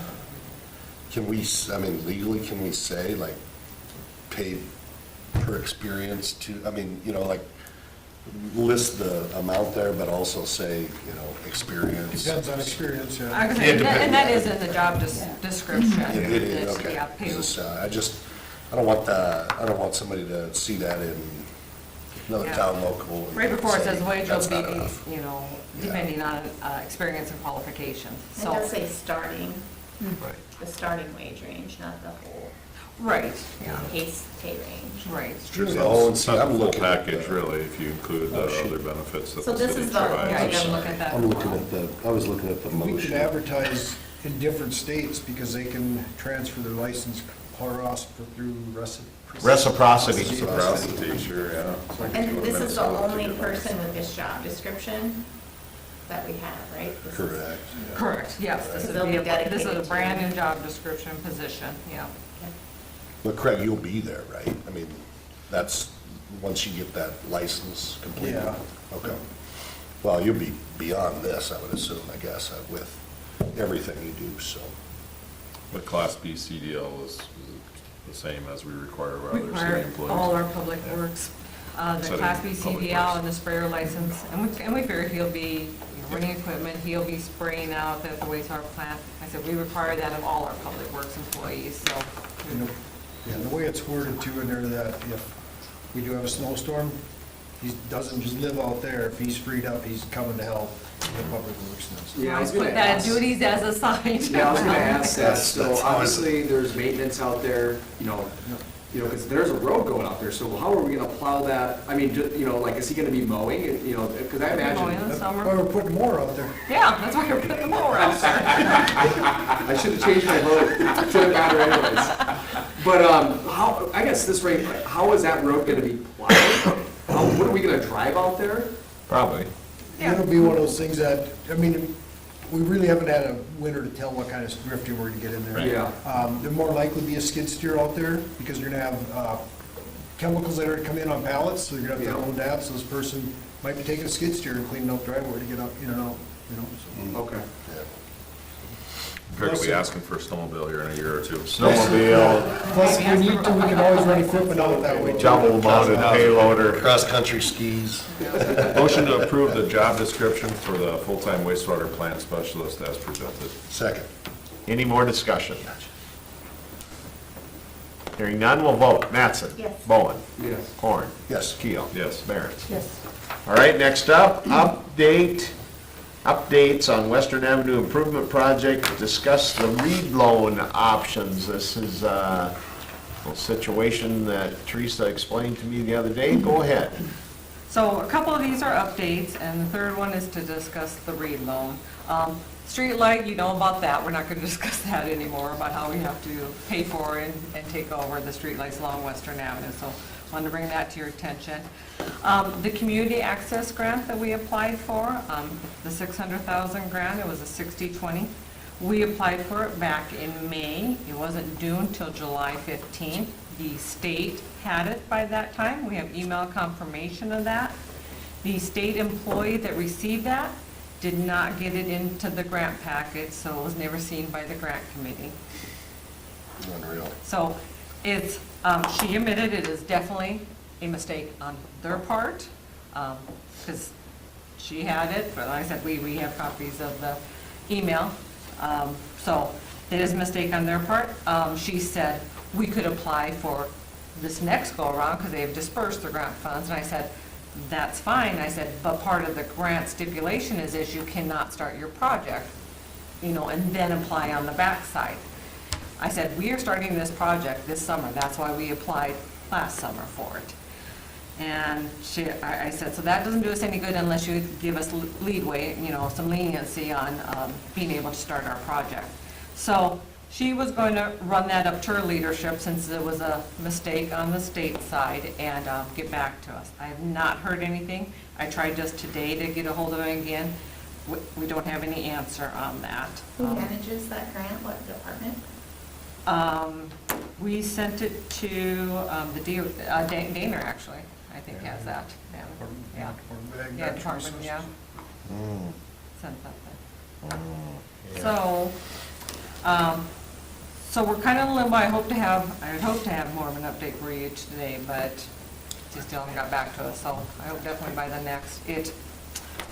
We had it in, and we sent it through CCOG, and Sophie had it in, and she CC'd me on it, and like I said, the state admitted that they did receive it. It just did not get to the grant committee.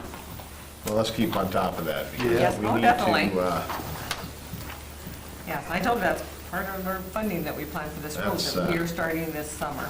So So we can't- she's gonna try to get, put through to her leadership that we can well, start. we're the going to move project. forward. It's just a matter that we, Yeah. hoping that that will. But the state does not allow a city to move forward on a Well, project typically, before the when you grant? apply for a grant, you're supposed to apply for that first before you start any project. Yeah. That's why we applied for it last summer, Right. knowing this project was coming up.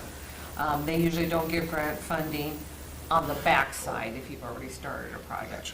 Okay. This is a different Does the situation. supervisor know that she completely that this person screwed up? She's I mean, this supposed is to a talk big to her deal. leadership, yeah. If the answer is we can't do anything, then I think we need to. Yeah, make some additional phone calls. Yep. Yeah, Definitely. agreed. Yes, us, CECA, we've all expressed our dissatisfaction, I guess you might say, with it, so. So we'll keep you posted on that. The third thing is the read loan. I got a phone call on a Thursday from Eric Fosheim with the read loan, and that too is part of our funding. It's only $300,000, but it's at a 4% interest rate, and we were able to get it for 20 years. We decided we can apply for that loan. It'll help us pay for part of the community access grant, our share. It can help with some professional services. It can be a supplement to our funding and help cover some of the costs. Eric's, when he called me last Friday, he says his team had looked through all the loans, and basically they show that with municipalities, if you require a secured note, you can only go out 5 years versus the 20 years. Ours is a secured note because they required us to put collateral, and basically our collateral is our general funds, securing the loan with it. I said, okay. So what he's proposing is to fit with state law with a secured loan, only being 5 years. He says we can do a 5-year loan at the same payment rate, monthly payment, but we would have a balloon for the balance at the end of the 5 years. Then after that, you can either pay that balloon or refinance that for another 5 years with a balloon, and so forth and so on. That's all fine and dandy, but the only problem with that is at the end of the 5 years with the balloon, they'll relook at your interest rate. Now, the REIT loan tries to keep interest rates low, especially for municipalities. I don't expect it to change much, but we're always taking that risk that it could change depending on what interest rates are doing 5 years down the line. We're talking about $300,000, right? Yes, we're only talking about $300,000. Let's put it in context here. Yeah, that's it. It's it. So we could do that. We can do a 5-year with a balloon payment on it. We could just void the agreement and not take the $300,000 and use either city reserves to pay that, or put it with our sales tax bond, however we want to do that.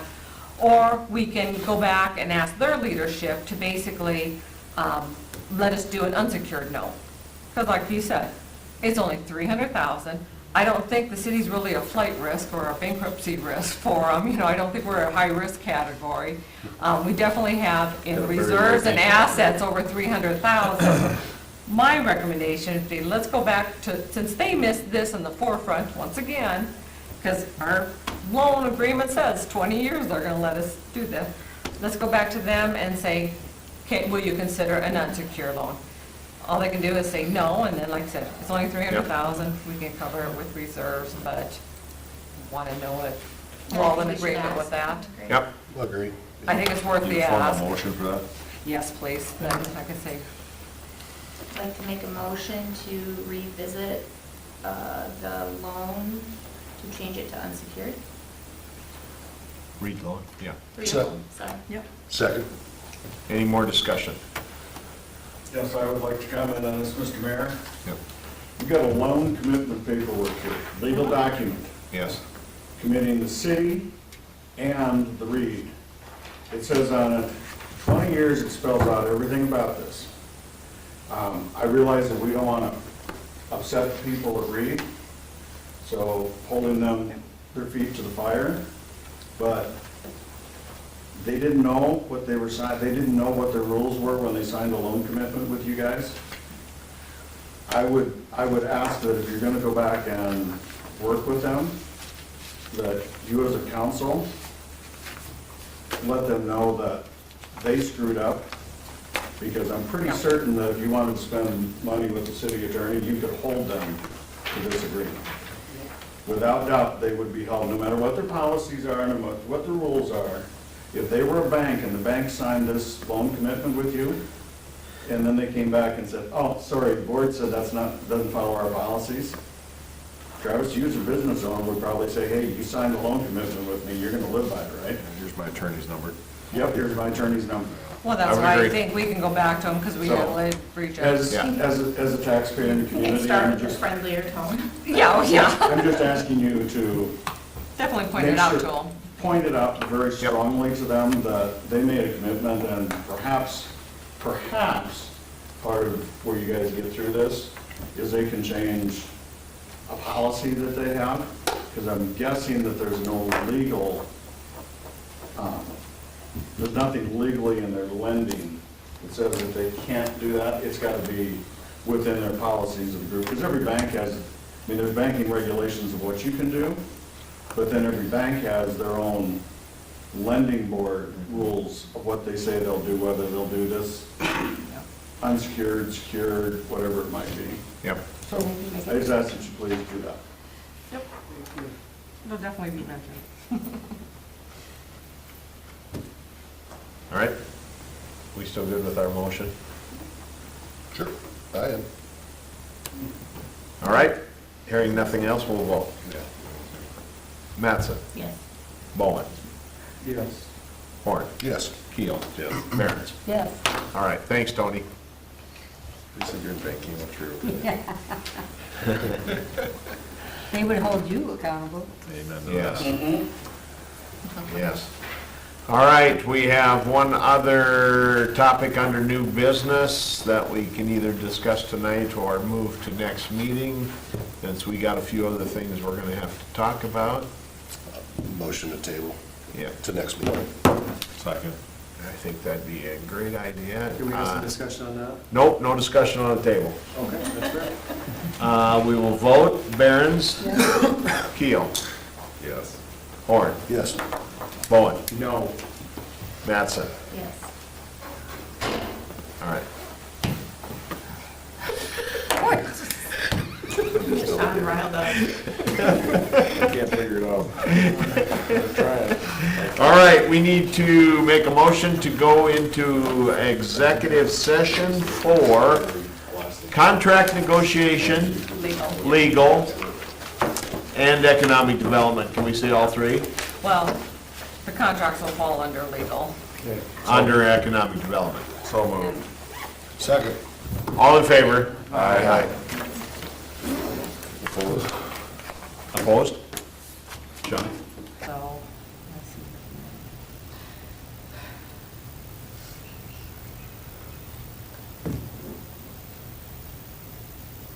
Okay, I think we can go. I will entertain a motion to adjourn. So moved. Second? All in favor? Aye.